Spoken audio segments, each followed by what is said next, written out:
Bismillah. Assalamualaikum warahmatullahi wabarakatuh. Innal hamdalillah wassalatu wassalamu ala Rasulillah wa ala alihi wa sahbihi wa man tabi'ahum bi ihsan ila yaumil qiyamah. Ibu-ibu yang semoga Allah rahmati dan Allah berkahi, alhamdulillah kita senantiasa bersyukur kepada Allah atas segala kenikmatan-kenikmatan yang Allah telah berikan kepada kita, terutama kenikmatan yang kita rasakan di dalam iman yang sangat terasa dalam kesempatan duha kali ini. Allah memberikan kepada kita dua perkara yang besar. Yang pertama, kita berada pada bulan Ramadan, satu bulan yang keutamaannya sebagaimana keutamaan Yusuf di antara 11 saudaranya. Dan yang kedua, kita berada pada satu majelis yang sangat dicintai oleh Allah dan Rasulnya, yaitu adalah majelis ilmu. Karena sesungguhnya keutamaan ilmu tidak mampu ditandingi dengan keutamaan amal yang lain. Karena sesungguhnya ibadah kita sangat tergantung dengan ilmu yang kita peroleh dan kita dapatkan dari Allah dan Rasulnya. Imam Ahmad rahimahullah ta'ala berkata, al-ilmu la ya'adiluhu syai'un idha solahat niyatuhu. Sesungguhnya keutamaan mencari ilmu tidak mampu ditandingi dengan apapun apabila benar di dalam niatnya. Kemudian ditanyakan kepada Imam Ahmad, wa kaifa solahat niyatuhu, bagaimana niat itu menjadi benar. Kemudian beliau menjawab, idza yanwi rajul ayrafa'al jahlu an nafsihi, yaitu apabila dia berniat untuk membebaskan kebodohan dalam dirinya, maka itulah niatnya menjadi benar. Inilah yang kita syukuri, kita mendapatkan rezeki, yaitu adalah rezeki bulan Ramadan. Kita mendapatkan rezeki, yaitu adalah amal soleh yang sangat dicintai oleh Allah. Karena seluruh kebaikan di dalam hidup kita tergantung dengan ilmu yang kita pelajari dan kita dapatkan dari apa yang disampaikan oleh Allah dan apa pula yang disampaikan oleh Rasulullah Sallallahu Alaihi Wasallam. Kita akan meneruskan kajian kita, yaitu adalah kajian tafsir. Sebenarnya ini adalah kajian yang sangat panjang, di mana ini merupakan salah satu cabang ilmu yang sangat penting di dalam mempelajari pola kehidupan kita, memahami apa yang dikehendaki oleh Allah dan Rasulnya.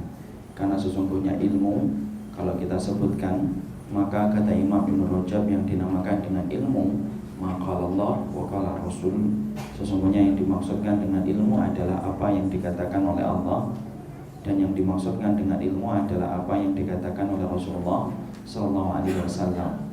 Dan inilah yang menjadikan kita berkumpul dalam kesempatan hari ini dalam majelis tafsir, supaya kita mengerti apa yang dikatakan oleh Allah dan nanti kita mengerti apa yang dikatakan oleh Rasulullah Sallallahu Alaihi Wasallam.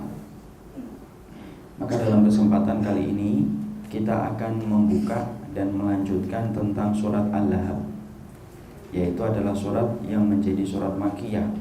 Ini merupakan surat Makkiyah di mana diturunkan pada waktu Rasulullah sebelum melaksanakan hijrah. Jadi surat Makkiyah adalah surat yang diturunkan kepada baginda Rasulullah Sallallahu Alaihi Wasallam sebelum beliau melaksanakan hijrah. Adapun Madaniyah merupakan surat yang diturunkan oleh Rasulullah kepada Rasulullah, di mana Rasulullah setelah melaksanakan hijrah. Kemarin kita telah mengetahui bagaimana surat Al-Lahab sebab diturunkannya. Karena mengetahui tentang sebab diturunkannya satu surat ataupun satu ayat membantu pemahaman kita menjadi lebih mudah untuk kita ambil faedahnya. Tetapi ingat, tidak semua surat dan tidak semua ayat memiliki asbabun nuzul. Ya, kalau ayat itu disebut dengan asbabun nuzul, kalau hadis maka disebutnya dengan asbabul wurud. Ya. Dan ingat, tidak semua ayat dan tidak semua hadis mempunyai asbabun nuzul. Jadi asbabun nuzul karena biasanya ada peristiwa-peristiwa yang melatar belakangi, lalu kemudian Allah turunkan ayat untuk menerangkan bagaimana kedudukan peristiwa itu sesuai dengan apa yang dipahami atau sesuai dengan ilmu yang diajarkan oleh Allah Subhanahu wa taala. Dan ingat, asbabun nuzul itu sebenarnya tidak hanya terkhusus pada peristiwa itu, tetapi berlaku secara umum dalam peristiwa-peristiwa yang lain. Kemarin kita mengkaji di dalam riwayat Bukhari diterangkan dari Ibnu Abbas radhiyallahu anhuma bahwasanya sebab turunnya ayat ini ketika Rasulullah SAW mengumpulkan para orang-orang Quraisy dengan mengatakan ya sahabah. Ini merupakan panggilan lembut Rasulullah SAW kepada penduduk Mekah. Rasulullah memanggilnya dengan sebuah kata yang lembut, ya sahabah. Inilah bagaimana keunggulan dakwahnya Nabi yang selalu berbalut dengan kelembutan dan selalu berbalut dengan kata-kata yang halus. Maka Rasulullah berkata, ya sahabah. Maka berkumpullah penduduk Mekah dari kalangan Quraisy. Lalu kemudian Rasulullah SAW berkata, sebelum kita menerangkan apa yang dikatakan oleh Rasul ketika beliau mengumpulkan orang-orang penduduk Mekah, ibu harus mengerti bahwasanya Nabi adalah orang yang dipercaya, Muhammad muda adalah orang yang dipercaya oleh orang-orang Quraisy, sehingga mereka menyebut dan memberikan gelar kepada Nabi dengan gelar Al-Amin.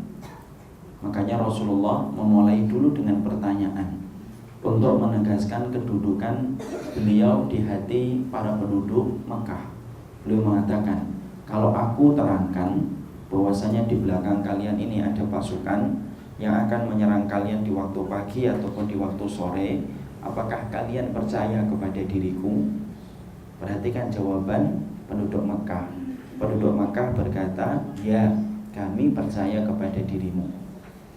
Lalu kemudian Rasulullah SAW setelah mendapatkan kepercayaan itu, barulah Rasulullah SAW menyampaikan, aku memperingatkan kalian dari adab yang begitu pedih.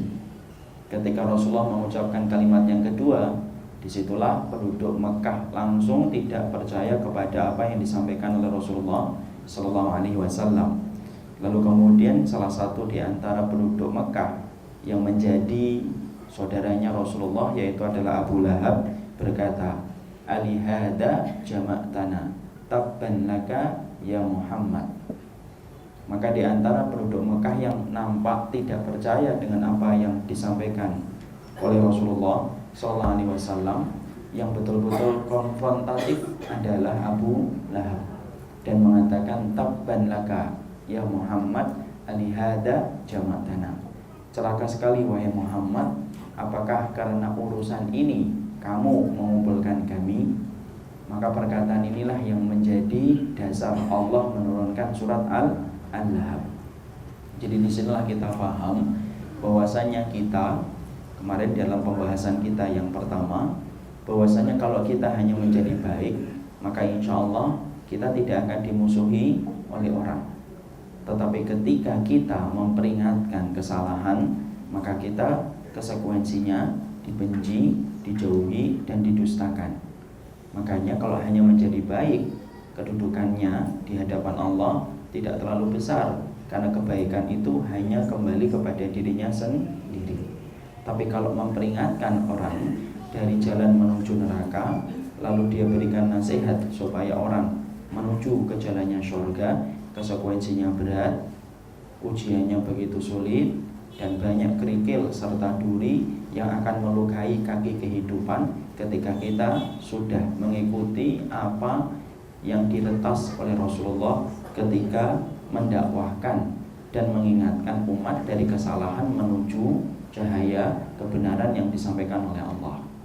Makanya ibu, kalau ibu baik, biasanya teman SMP ibu gampang menerima, teman SMA ibu gampang menerima. Tapi ketika ibu saya sudah mulai mengingatkan ini salah, ini kurang benar, apa yang terjadi? Kalau kita sudah mulai mengingatkan, konsekuensinya apa? Dikomentari, ataupun diacuhkan, ataupun merasa kita dijauhi oleh mereka. Tetapi itulah konsekuensi logis dari harga yang paling pantas ketika menyampaikan kebenaran. Selama yang harus diperhatikan, yang menyampaikan kebenaran harus dengan cara yang lembut. Dan ketika dia ditolak, ketika dia dihujat, maka sabar, tidak usah membicarakan. Karena sesungguhnya kesabaran itu tidak menyampaikan kepada orang, tetapi menyampaikan keluh kesahnya hanya kepada Allah Subhanahu wa ta'ala. Ini penting dalam peristiwa asbabul wurud ini, dalam peristiwa asbabun nuzul ini terdapat pelajaran penting.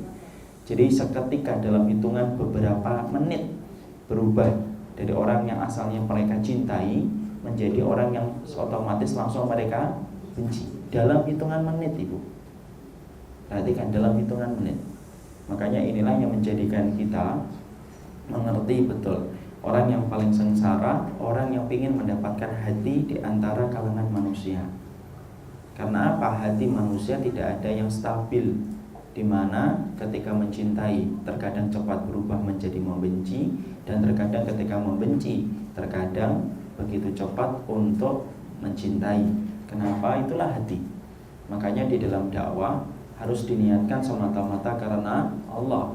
Kalau sudah diniatkan karena manusia, maka sesungguhnya ketika sudah diniatkan karena manusia, orang yang berdakwah akan banyak menangis. Karena apa? Karena tanggapan manusia, perlakuan manusia ketika mendapatkan kebenaran itu beda-beda.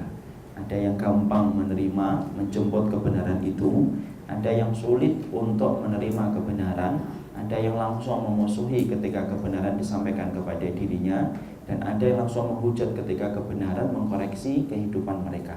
Itulah sifat orang yang berbeda-beda ketika menerima kebenaran. Yang menyampaikan kebenaran harus memiliki kekuatan, dan kekuatan itu adalah kekuatan yang dia dapatkan ketika dia ikhlas, tidak ada satu perkataan, tidak ada satu perbuatan kecuali dia niatkan semata-mata karena Allah. Kalau disambut dengan senyuman, dia bersyukur. Kalau disambut dengan hujatan, dia bersabar. Karena apa? Karena perintah untuk bersabar atas perkataan manusia, maka itu adalah perintah dari Allah. Makanya Allah berfirman, wasbir ala ma yaquluna wahjurhum hajron jamila. Yaitu sabarlah terhadap komentar-komentar mereka, dan pisahlah dari mereka dengan cara yang baik. Kita buka Qur'annya.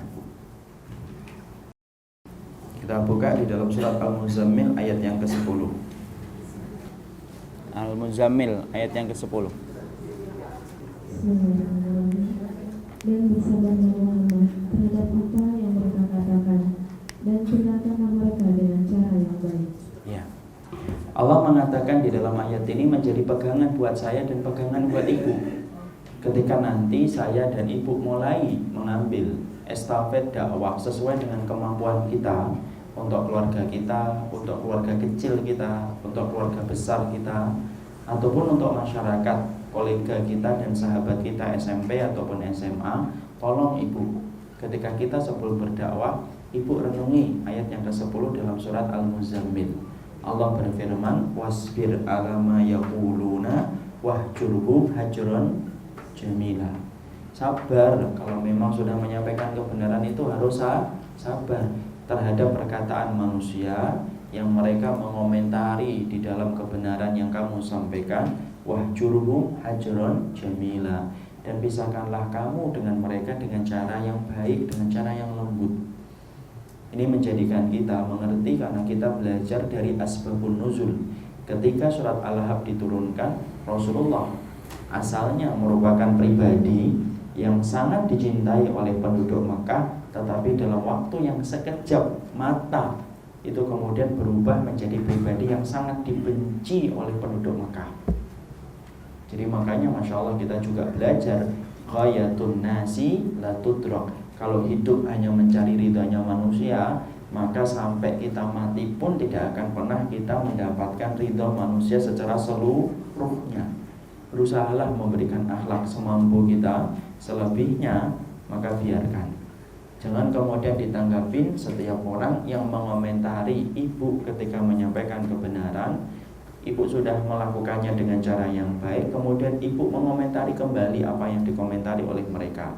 Meletihkan, betul-betul membuat kita capek, dan justru itu akan membuang banyak tenaga dan energi yang kita miliki di dalam menjalani sisa kehidupan kita untuk beribadah kepada Allah. Yang terpenting, ibu telah memiliki dalil yang disampaikan oleh Rasulullah, dalilnya sahih, ibu sampaikan dengan cara yang lembut. Selebihnya itu, maka tidak perlu kalau kita mendapatkan komentar, kita membalas komentar tersebut, kecuali berikan mereka doa semoga mereka mendapatkan hidayah. Karena memang dakwah itu merupakan sesuatu yang sangat berat. Karena ibu nanti setelah ibu berilmu kan tahapan berikutnya beramal, tahapan berikutnya berdakwah, tahapan berdakwah, sabar. 4 itu tahapan ibu. Tahapan saya dan tahapan ibu itu sama. Berilmu, kemudian beramal, kemudian kita berdakwah, dan kemudian kita bersabar. Dan tidak usah bagi kita untuk kemudian mengomentari apapun yang dikatakan oleh orang. Selama ibu memiliki dalil yang sahih, maka cukuplah itu menjadi pegangan buat ibu, dan kita sabar menghadapi perkataan manusia. Kalau setiap orang yang berkomentar kemudian kita lempari dengan batu, maka pastilah batu akan menjadi langka dan harganya menjadi mahal layaknya emas. Kenapa? Karena setiap batu itu akan kita pakai untuk melemparin orang ketika mereka menghujat dan memfitnah kita. Disitulah ada pelajaran penting. Biarkan, tidak usah dilempar batu, tidak usah dibalas dengan hujatan, tidak usah dibalas dengan menggugat. Sampaikan apa yang ibu perlu sampaikan, sampaikan dalilnya. Selebihnya kita sabar, kita pergauli mereka. Kalaupun mereka tidak berubah, jauhi mereka dengan cara yang lembut dan cara yang baik. Itulah yang diajarkan oleh Allah Subhanahu wa taala. Tapi disinilah kita mendapati pula pelajaran. Yang kedua itu apa? Pelajaran dari asbabun nuzul adalah dakwah itu merupakan sesuatu yang sangat berat. Mari buka di dalam Al-Quran.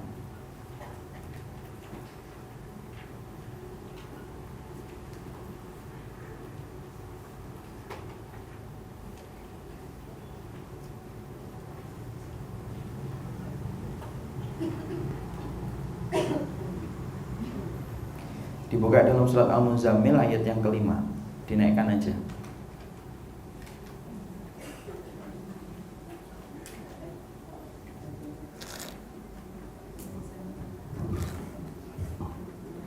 Sesungguhnya kami akan menurunkan perkataan yang berat kepadamu. Ya. Inna sanulki alaika qaulan sakila.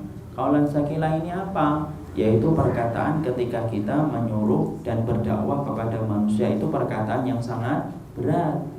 Jadi ketika nanti ibu sudah mulai mengambil dakwah setelah mendapatkan ilmu, kajian Rabu, kajian Selasa, karena saya dengar hari ini di Maghfirah setiap hari ada kajian. Maka kemudian ibu ketika mengambil ilmu dan ibu mulai memperbaiki untuk dirinya, memperbaiki untuk keadaan di keluarga, mengkoreksi keluarga besar kita, ibu harus paham. Berarti ibu akan mengambil jalan yang berat karena Allah saja mengatakan inna sanulqi alaika qaulan sakila. Qaulan sakila itu apa? Perkataan yang berat. Perkataan yang berat itu apa? Perkataan ketika kita mengingatkan atas kesalahan yang dilakukan oleh manusia. Jangan dikira menyampaikan kebenaran itu gampang. Jangan kita menganggap menjadi ustadz itu mudah. Jangan kita kira bahwasanya menyeru kepada kebenaran itu gampang. Tidak, berat, sulit, ujiannya banyak. Hujatan tidak akan pernah berhenti, fitnah tidak akan pernah berhenti ketika kita setiap menyampaikan kebenaran yang kita dapatkan dari Allah dan Rasul-Nya. Jangan jadi kira jadi ustadz gampang, enak, pergi sana, pergi sini. Tidak segampang itu. Karena komentar manusia tidak akan pernah berhenti.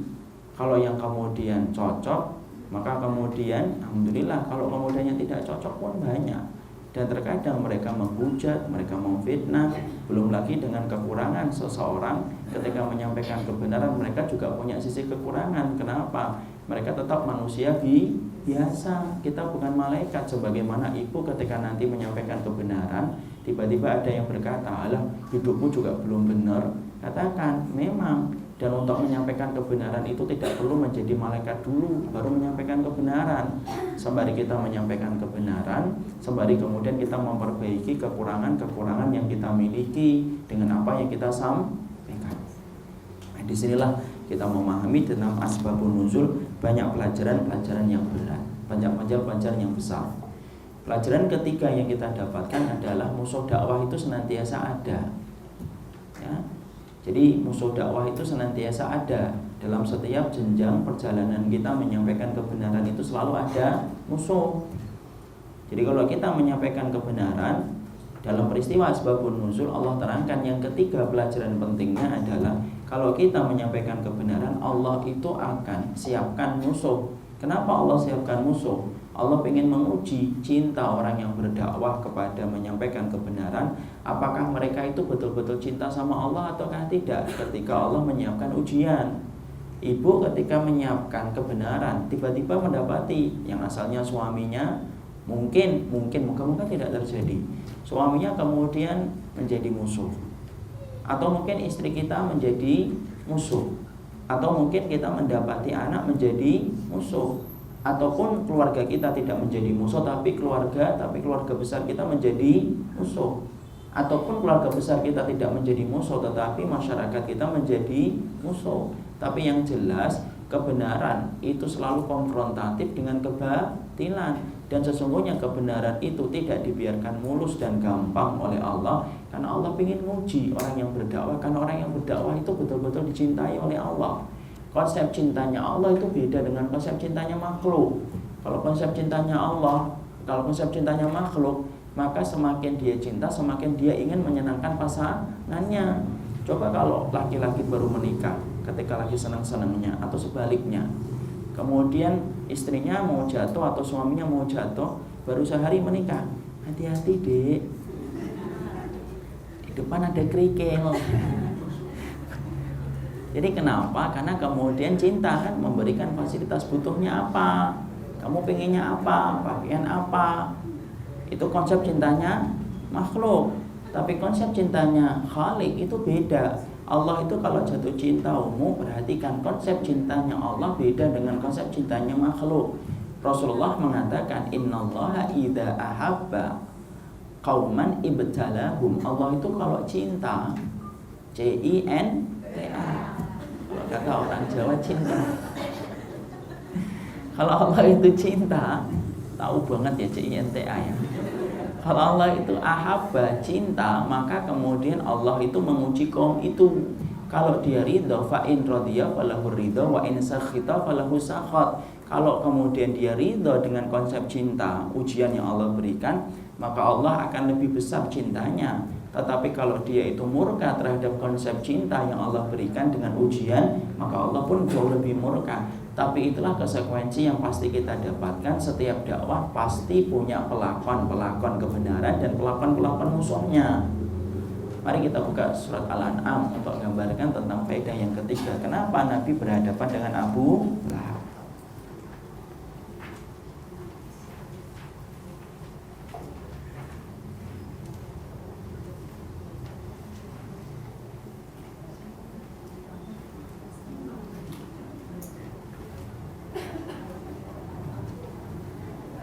Buka surat Al-An'am ayat yang ke-112.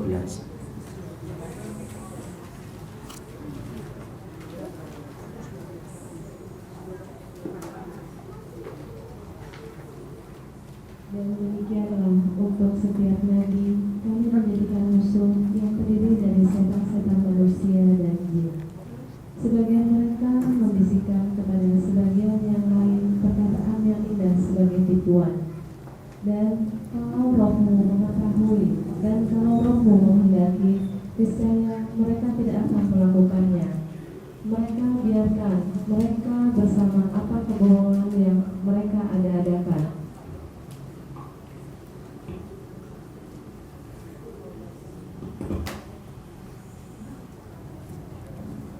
Ya. Allah kemudian berfirman pada ayat ini.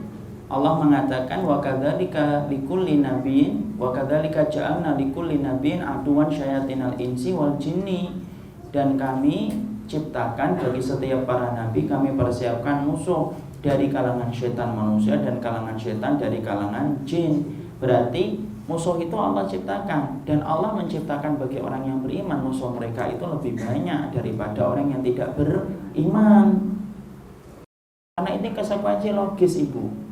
Kenapa Allah menciptakan musuh? Karena Allah ingin tahu sabar atau tidak kita mencintai Allah ketika kita mendapatkan kesulitan atas musuh yang disediakan oleh Allah. Sebagaimana Nabi ketika mendapatkan Abu Lahab, asalnya itu tidak memusuhi Nabi, tapi ketika Rasulullah mengatakan, aku memperingatkan kalian dari adab yang pedih, dari ibadah-ibadah kesyirikan yang kalian kerjakan, seketika penduduk Mekah membenci Rasulullah, dan seketika pula pamannya beliau sendiri yang bernama Abu Lahab kemudian akhirnya membenci Nabi dan betul-betul memusuhi Rasulullah sampai dia mengikuti kemanapun perginya Rasulullah, sampai ke pasar-pasar dan mengatakan bahwasanya Nabi adalah pendusta.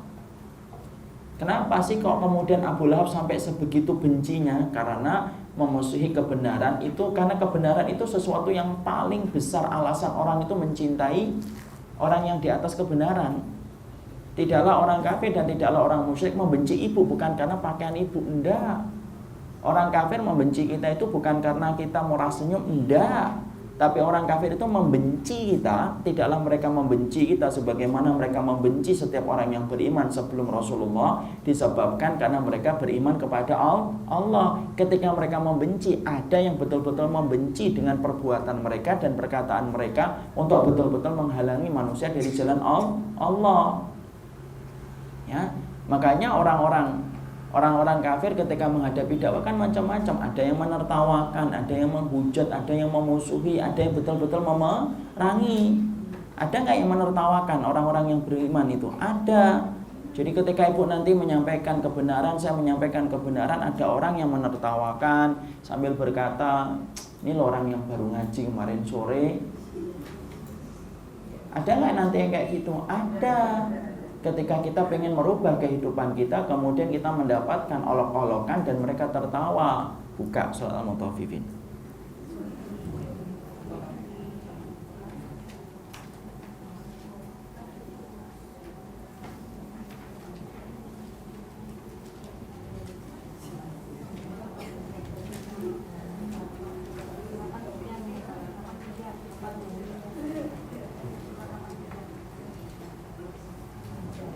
Al-Mutaffifin 29.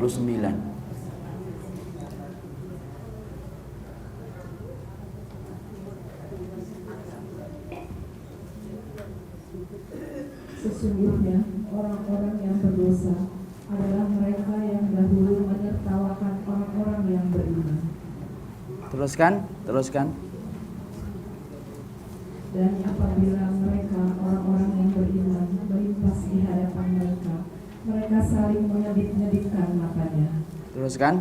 Dan apabila kembali kepada kaumnya, mereka kembali dengan gembira ria. Teruskan. Dan apabila mereka melihat orang-orang mukmin, mereka mengatakan, sesungguhnya mereka benar-benar orang-orang sesat. Teruskan. Padahal orang-orang yang berdosa itu, mereka tidak diutus sebagai penjaga orang-orang mukmin. Teruskan. Maka pada hari ini, orang-orang yang beriman yang menertawakan orang-orang kafir. Ya.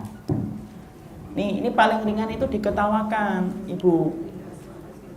Ya. Jadi kemudian Allah jelaskan kan detail atau tidak detail? Detail. Perhatikan detailnya Allah ketika menyampaikan sikap orang yang mereka memusuhi kebenaran. Mereka berkata, innal ladzina ajramu kanu minal ladzina amanu yadhakun. Sesungguhnya orang-orang yang berdosa itu ketika dulunya mereka di dunia mereka menertawakan orang-orang yang beriman. Kalau mereka melewati orang yang beriman, mereka mengedip-ngedipkan mata, memberikan sinyal-sinyal, tanda-tanda, sifatnya untuk meremehkan. Kalau dulu pada zaman Rasulullah mereka sembari mengedip-ngedipkan mata. Kalau zaman sekarang mungkin beda, mungkin sambil batuk-batuk. Ya, ada orang yang mau khutbah nih. Ya, ada orang yang kemudian mengatakan nih mau jadi ustadzah. Ya, maka kemudian mereka memperolok-olok. Kan gitu, kadang-kadang kita kalau ngomong, kemudian apa komentar orang yang ternyata tidak suka dengan apa yang kita sampaikan, padahal niat kita itu ingin membenarkan. Ada yang mau jadi ustadzah nih. Selesai? Belum. Allah kemudian mengatakan wa idzan qalabu ila ahlimum qalabu fakihin. Kalau mereka kembali kepada keluarga mereka, mereka senang. Dan ketika mereka melihat orang-orang yang beriman, mereka mengatakan apa? Inna haula'i ladhalun. Ini loh orang yang sesat, ini loh orang yang ekstrim itu loh, yang berlebihan. Ini terlalu berlebihan kalau mereka menjalankan agama itu terlalu berlebihan deh. Enggak gitu-gitu amat deh Islam itu. Santai. Yang penting kan sholat, yang penting baik, sudah.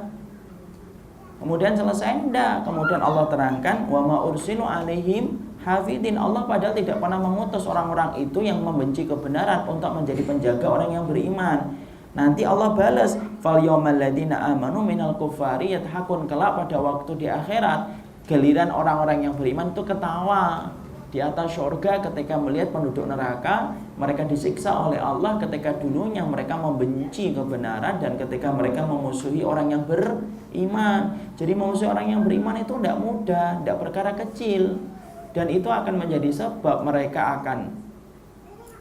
akan betul-betul merasakan adab yang pedih ketika mereka menghujat orang-orang yang beriman. Itulah yang paling ringan, itu diketawakan, Ibu.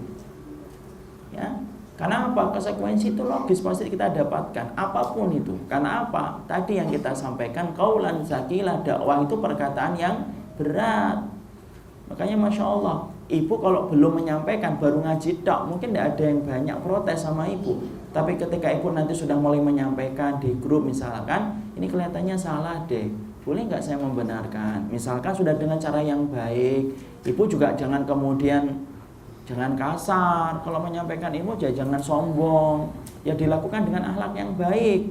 Kalau kita sudah menyampaikan dengan akhlak yang baik, maka tetap bahwasanya kita pun tetap akan dimusuhi. Itulah harga yang paling pantas ketika kita berdakwah.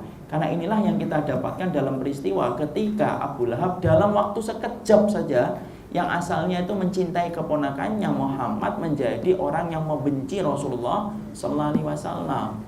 Dan Allah menyampaikan ini supaya menjadi pelajaran penting. Kadang-kadang musuh bagi orang yang beriman justru musuhnya itu apa? Dari kalangan yang terdekat. Kadang-kadang ketika kita menjalankan kebenaran itu, kadang-kadang musuhnya kita dari mana? Dari orang-orang terdekat dengan kita. Ya? Dan itu terkadang disampaikan oleh Allah secara nyata dalam surat Al-Ahzab. Justru yang pertama kali berkata kepada Muhammad, tabban laka ya Muhammadu ali hadza jama'tana. Hei, celaka sekali kamu Muhammad, apakah karena itu kamu kemudian mengumpulkan kami? Ternyata yang menjadikan kayak gitu adalah pamannya sendiri, di mana itu merupakan lingkaran keluarga dekatnya Rasulullah sallallahu alaihi wasallam. Jadi kalau sudah berjalan di atas kebenaran, kita banyak menjumpai perkara yang tidak pernah kita bayangkan. Itulah konsekuensinya, makanya dakwah itu menjadi perkara yang berat. Kemudian kemarin kita juga sudah menyampaikan Abu Lahab itu aslinya namanya siapa? Abdul Uzza bin Abdul Muttalib. Dia mendapatkan kunyah atau mendapatkan gelar. Gelarnya apa? Abu Utaibah. Kenapa dinamakan Al-Lahab? Karena wajahnya itu berseri-seri, ya. Tetapi dia paling sering untuk menyakiti Rasulullah, membenci Rasulullah, dan menghina Rasulullah Sallallahu Alaihi Wasallam. Itu adalah Abu Lahab. Namanya sebenarnya adalah Abdul Uzza. Biasa disebut dengan Abdul Utaibah atau Abu Utaibah.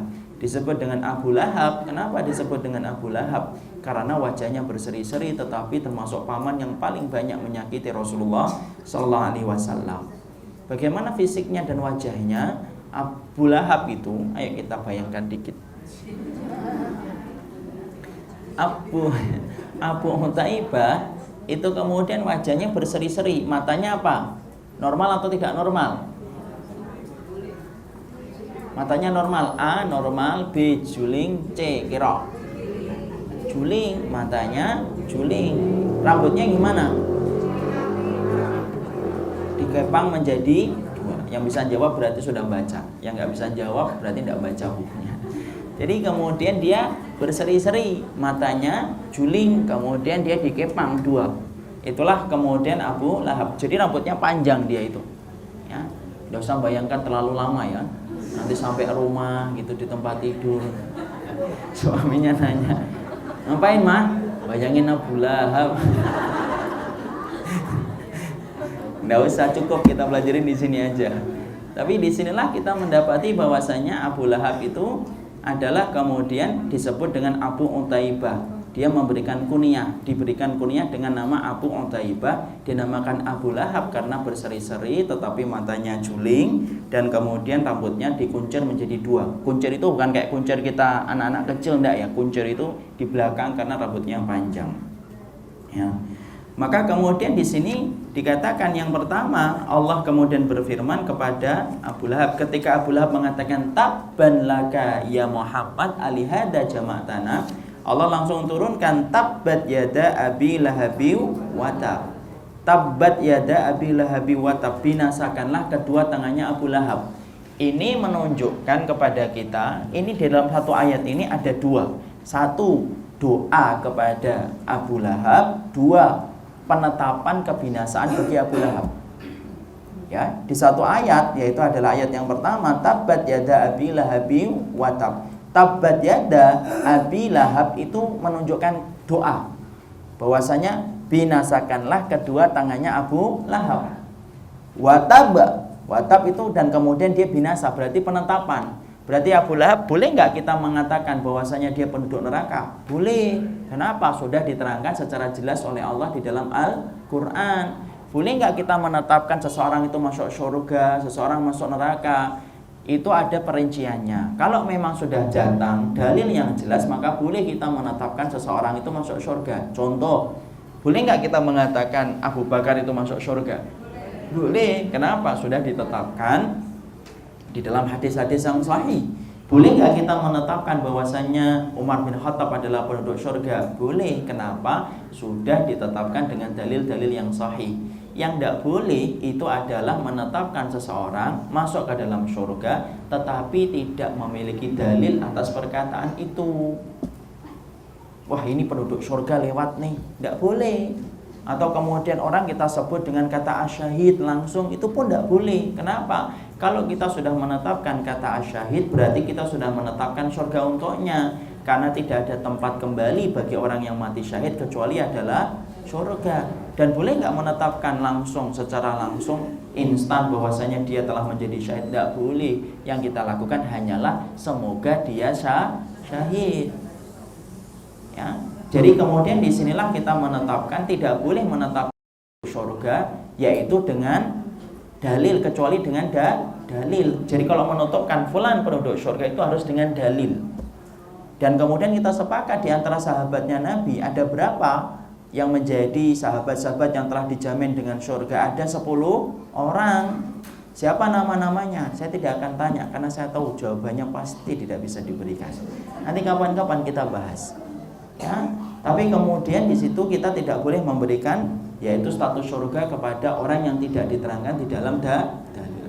Sebagaimana boleh enggak kita menyebut seseorang itu penduduk neraka? Boleh. Sebagaimana kita menyebut Abu Lahab itu adalah penduduk neraka. Sebagaimana kita menyebut Abu Jahal itu penduduk neraka.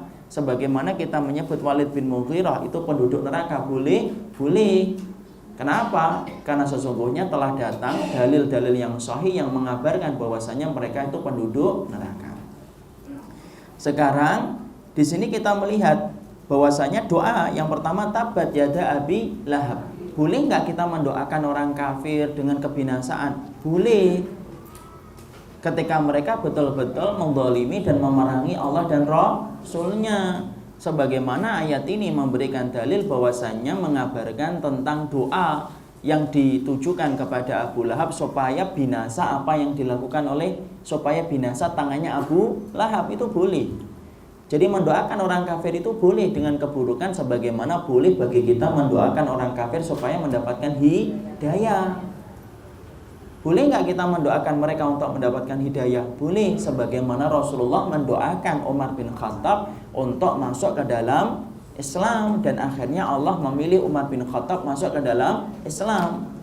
Jadi misalkan ibu, bapak masih punya keturunan ataupun masih punya keluarga, masih berada pada agama Nasara, masih berada pada agama yang batil, Hindu dan Buddha, ingat, selama mereka masih hidup, maka tidak ada yang berkurang dari baktinya ibu kepada mereka, walaupun mereka itu beda keyakinan dengan keyakinan Islam yang kita yakini.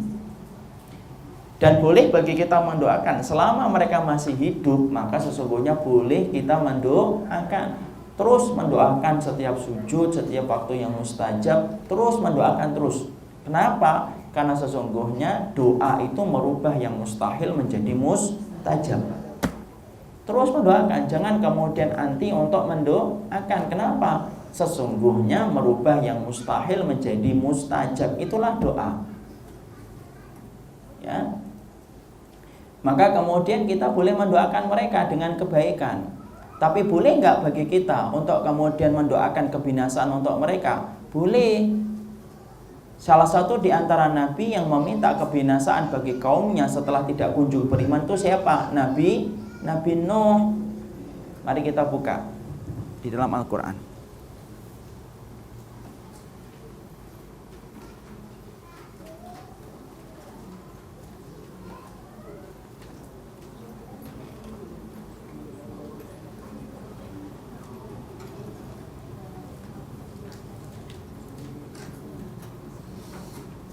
Sudah? Kita buka di dalam Al-Quran, yaitu surat Nuh ayat yang ke-26.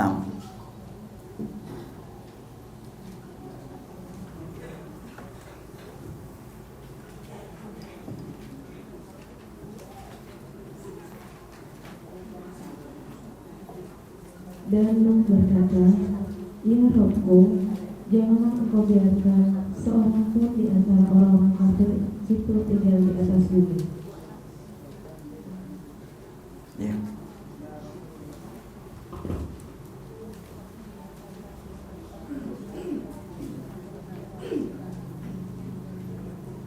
Ya.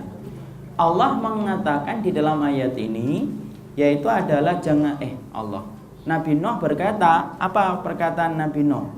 Nabi Nuh berkata, janganlah tinggalkan orang kafir di atas bumi ini satu pun. Berarti Nabi Nuh mendoakan kebinasaan bagi orang kafir atau tidak?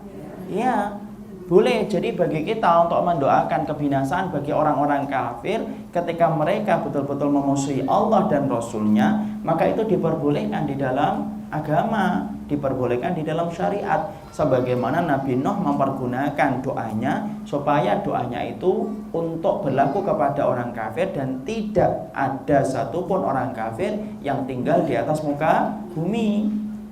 Jadi pada dasarnya orang kafir itu berada di hadapan kita, yaitu adalah boleh bagi kita untuk mendoakannya dengan kebaikan, tapi boleh bagi kita mendoakannya keburukan apabila mereka sudah melampaui batas ketika memerangi kebenaran. Ketika kita tidak kuat lagi untuk menghadapi mereka, kita boleh berdoa semoga Allah menghancurkan mereka. Makanya salah satu doa kunut itu, perhatikan, doa kunut itu ketika kunut nazilah. Apa itu kunut nazilah? Kunut nazilah itu adalah kunut yang dilakukan ketika ada musibah.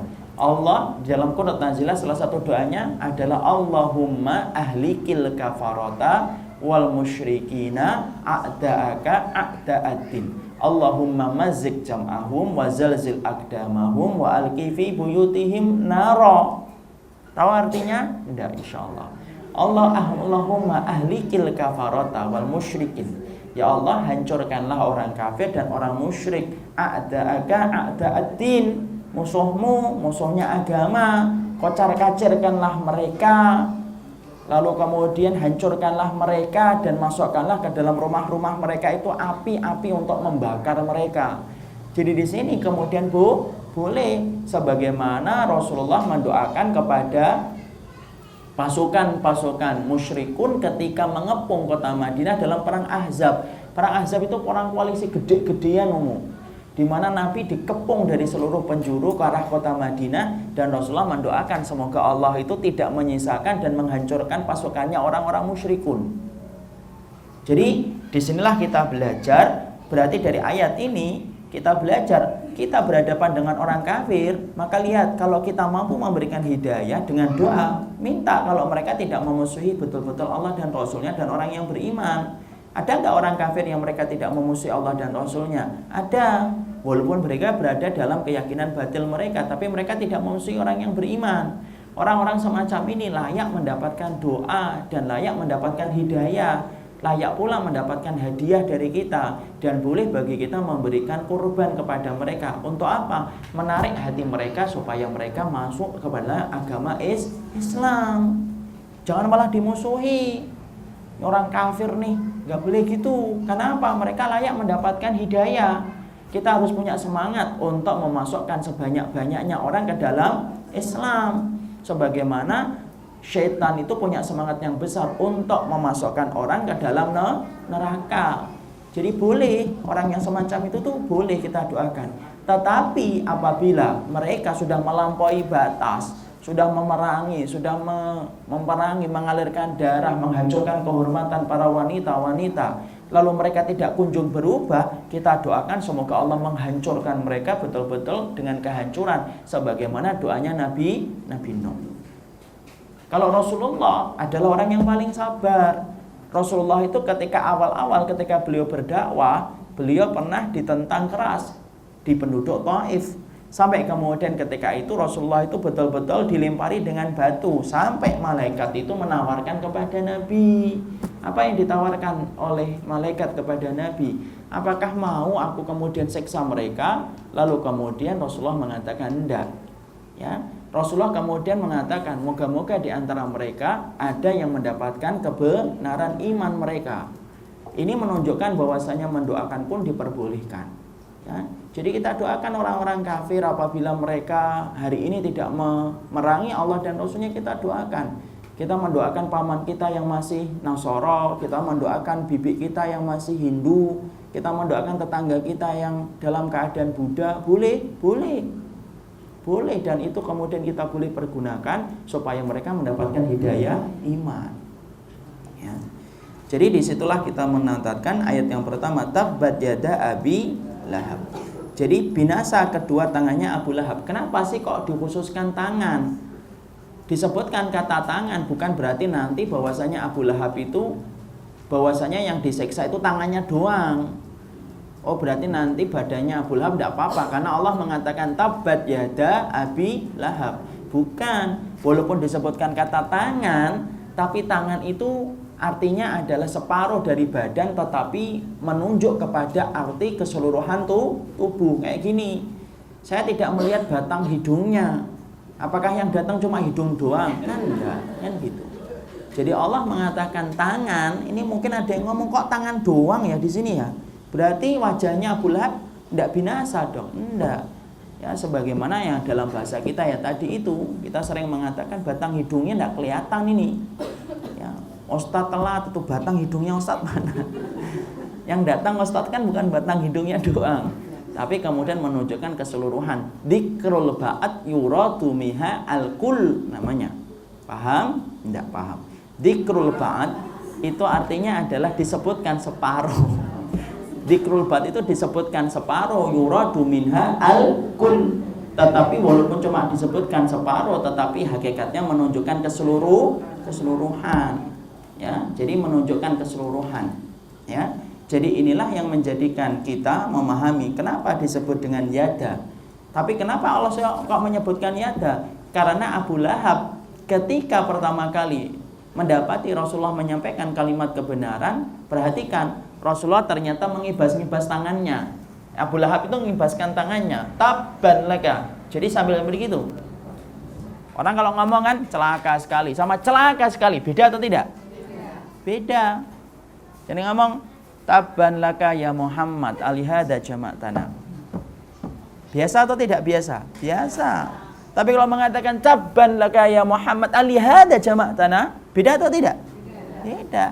Dan Abu Lahab itu tidak mengambil yang pertama, Abu Lahab mengambil yang kedua. Tabban laka ya Muhammad alihada jama'tana. Loh, celaka sekali kamu Muhammad, hanya karena urusan ini kamu mengumpulkan kami, karena tangan-tangannya ngibas itu loh.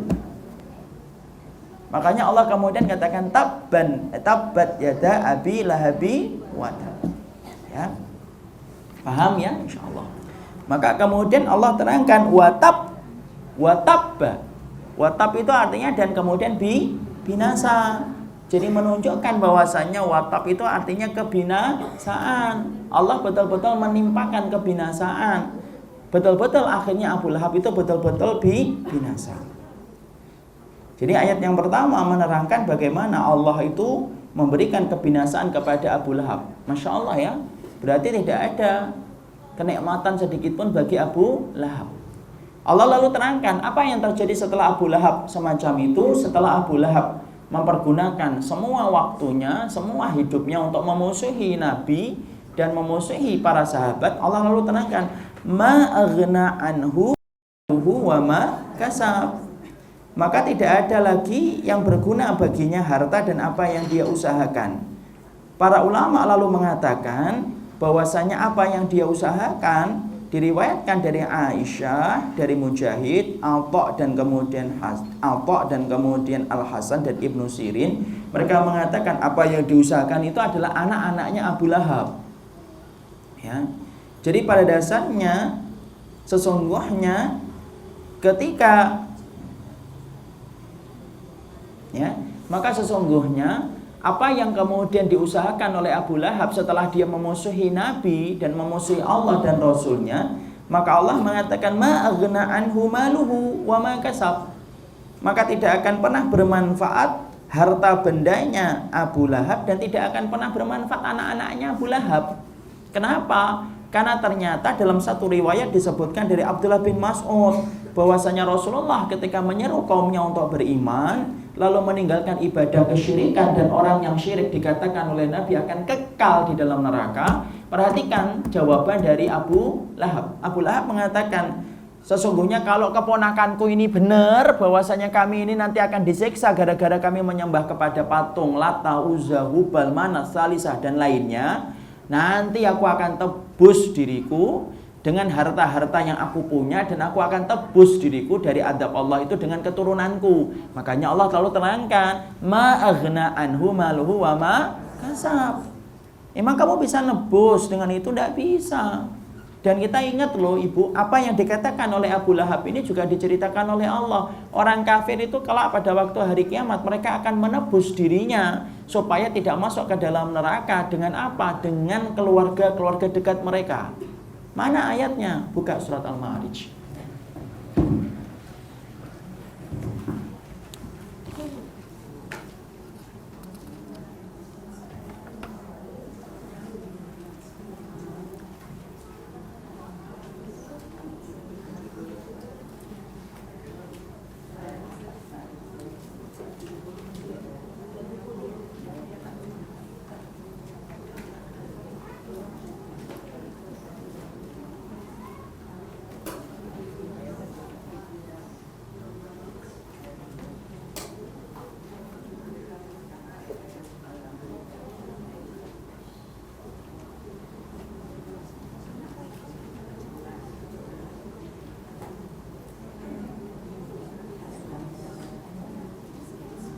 Sudah?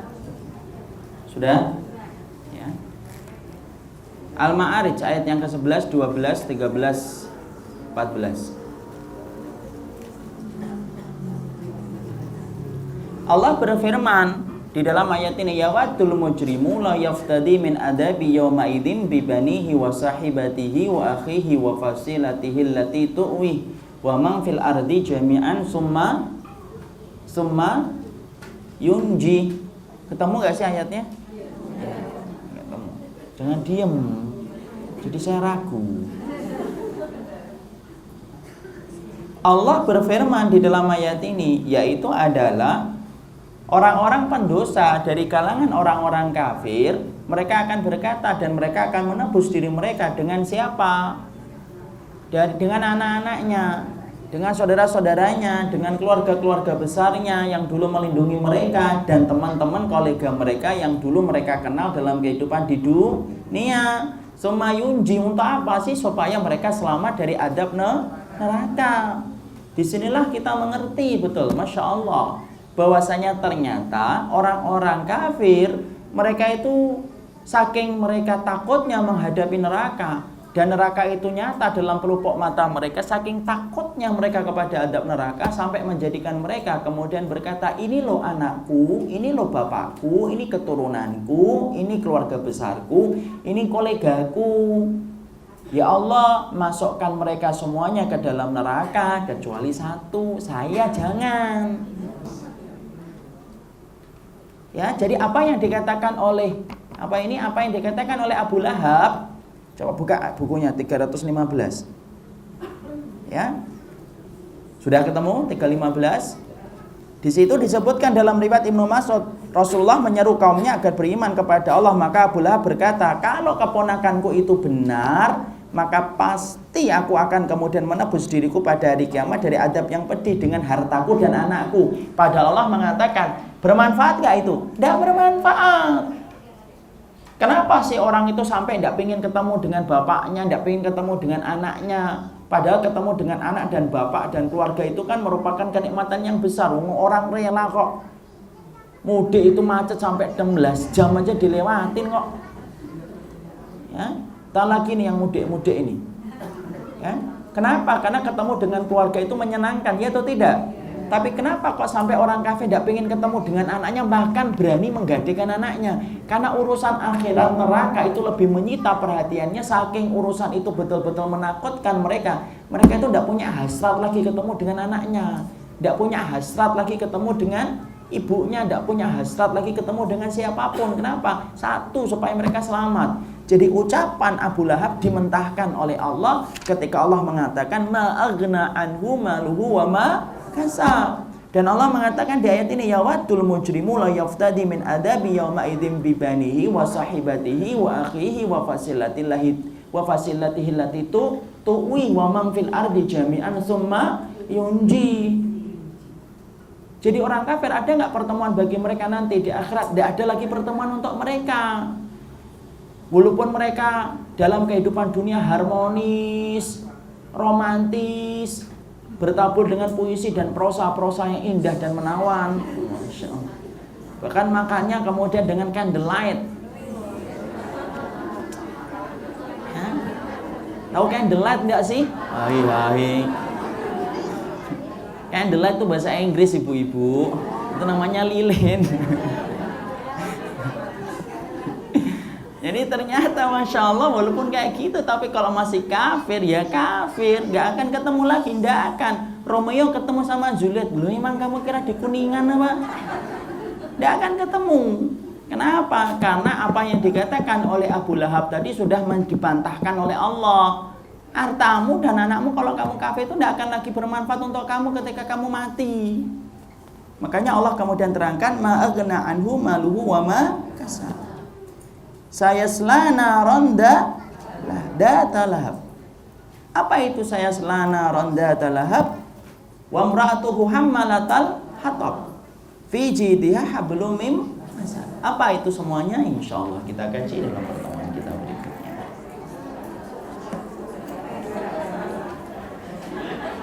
Udah sejam. Nanti 1 bulan lagi insyaallah ketemu sabar. Karena saya ada kajian di kantor. Ini yang dapat saya sampaikan, tidak ada pertanyaan, alhamdulillah tidak ada. Kita cukupkan kajian kita dalam kesempatan kali ini. Semoga Allah memberikan keberkahan. Satu aja.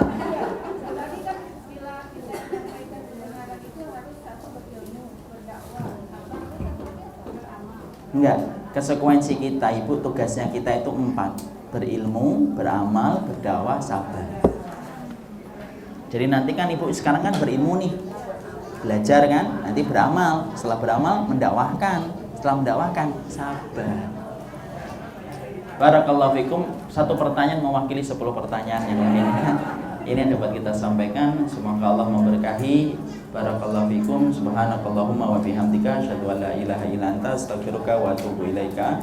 Dibawa ya kitabnya Tafsir Juz Amma. Insyaallah banyak manfaatnya. Dan yang kedua saya sampaikan untuk kelas tadhkirah kita mulai nanti insyaallah pada Ramadan, artinya di bulan Syawal. Kita akan mulai yaitu pembahasan kitab Adzat-Tadhkirah li ahwalil mauta, kabar-kabar tentang kematian dan yang lainnya. Insyaallah. Saksikan jam 1:30, kalau ustadznya telat jam 2. Assalamualaikum warahmatullahi wabarakatuh.